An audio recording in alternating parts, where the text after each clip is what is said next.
Best scene, Unlikely Angels. Interior, Mike's apartment building. Corridor, night. We track slowly down the dimly lit corridor to Mike's apartment door. As we get closer, we hear the sound of panting coming from within. Interior, Mike's apartment, night. Just inside the door now, we track slowly across the living room floor. We see a woman's and a man's coat dropped in a pile. Yes! Oh, right there! Spiked heels, men's shoes, and socks tossed to one side. Wait, not yet! Not yet! A sports jacket, blouse, shirt, and belt in another pile. More! Don't stop now! A skirt and stockings in still another pile. As we pull back, we see Mike and Margot passionately entwined on the couch. She is wearing a teddy with the shoulder straps hanging down on her arms. Mike is bare-chested in his boxers with his pants bunched up down around his ankles. Oh, baby, just tell me what you want. Margot groans as Mike continues to kiss her passionately. He grabs her hair, and she digs her nails into his back. Then he slides his hands down her body and begins to kiss her around the neck and shoulders. Margot's face. Mike slides himself down her body and out of view. Now we track Mike as he slowly pulls himself back up her body. He kneels with legs around her, opens his eyes, and screams when he sees Pete's disfigured, bloody image superimposed over Margot. Pete smiles and winks at him.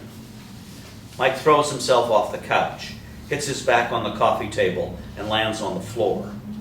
He tries to stand, but gets caught up in his pants and falls again. Aren't you a little old for this kind of thing? You can't be here. You're dead. Oh, nothing gets past you, huh, Cal? Mike becomes enraged, leaps to the couch and grabs Pete by the throat. Get out of here. You're nothing but a damn corpse. Mike freezes when Pete's image suddenly vanishes, and he realizes he is choking Margot. You bastard! Margot holds off and slaps Mike across the face as hard as she can. Mike falls back onto the floor. Margot! Mike quickly gets to his knees, but Margot springs off the couch, picks up her skirt, and hastily steps into it. But, Margot, I... Dead! A corpse? You want to talk about dead things? She snatches up Mike's jacket and throws it at him. Then she hastily puts on her blouse. Why don't you look in the mirror? Then she storms over to the shoes, puts hers on, and throws his. And maybe, if you look real hard, you'll find it. Finally, she picks up her coat and storms out the door. Mike stands, pulls up his pants, and walks over to the door. He sheepishly peeks outside. Bye. Then he pulls his head back in and closes the door. We hear Pete laughing. Mike gasps, spins around, and sees Pete sitting above the chair. Boy, you really know how to screw up an evening, don't you? Yeah, well, man, that's more than I can say for you, huh? Dead things. Mike becomes furious. He scans the room for a weapon, grabs a large pillow from the couch, and hurls it at Pete. The pillow passes through Pete and knocks the chair over. Pete becomes indignant. He springs to his feet inside the chair and snaps his fists to his hips. What's the matter, cop? The bullets didn't do it, so now it's pillows? What next? Marshmallows? Mike growls and picks up another pillow, raises it over his head, and just as he is about to throw it, he suddenly freezes.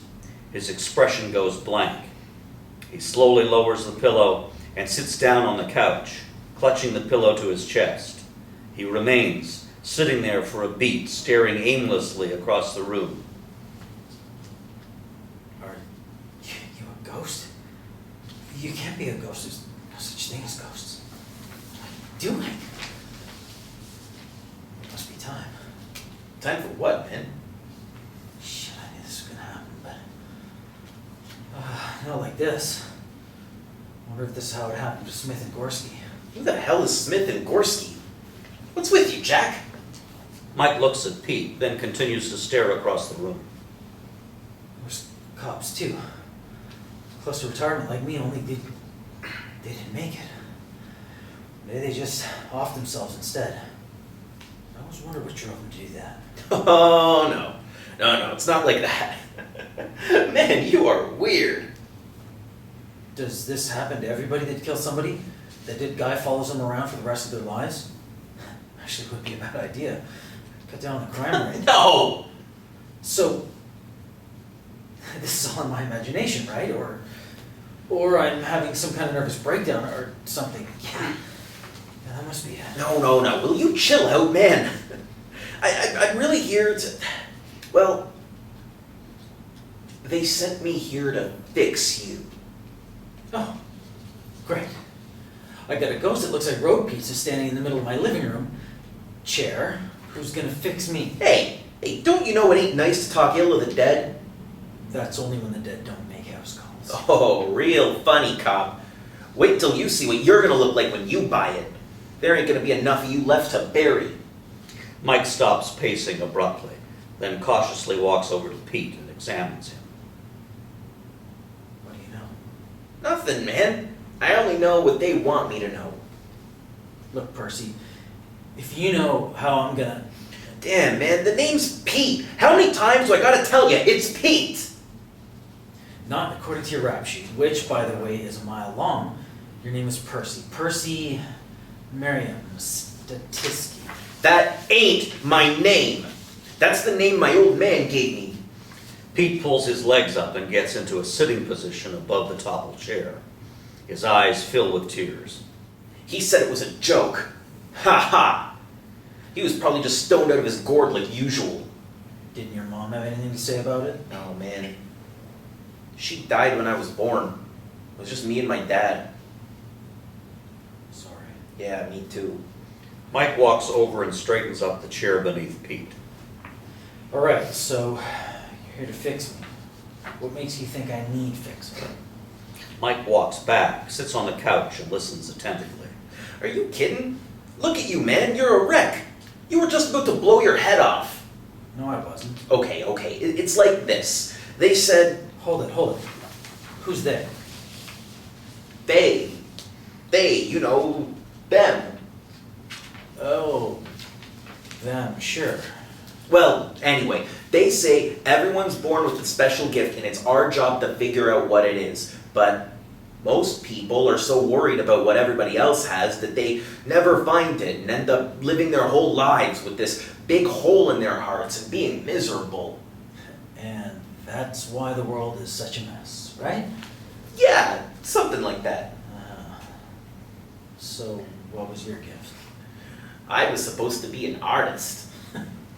Well, I always did admire your artwork. So why were you always busting me, man? Mike springs to his feet.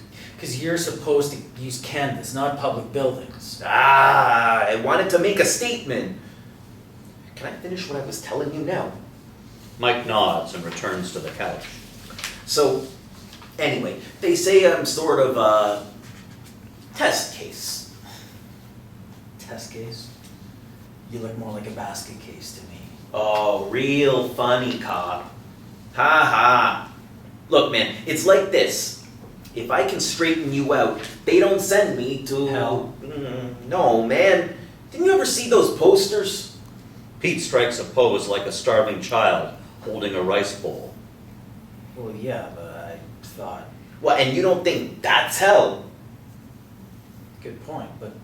Wait a minute. What do you mean, straighten me out? You still don't get it, do you, dumbass? Pete stands, rises above the chair, and throws his arm out to the sides. Look at me, man. This is you, your soul. Mike winces. This is how they see you, not your face or your expensive clothes or your fancy car. None of that crap counts. Only what's inside. Mike rises to his feet, mesmerized by the apparition. Then Pete's image slowly begins to fade away. You gotta change, man. The image vanishes, but Mike remains motionless and bewildered.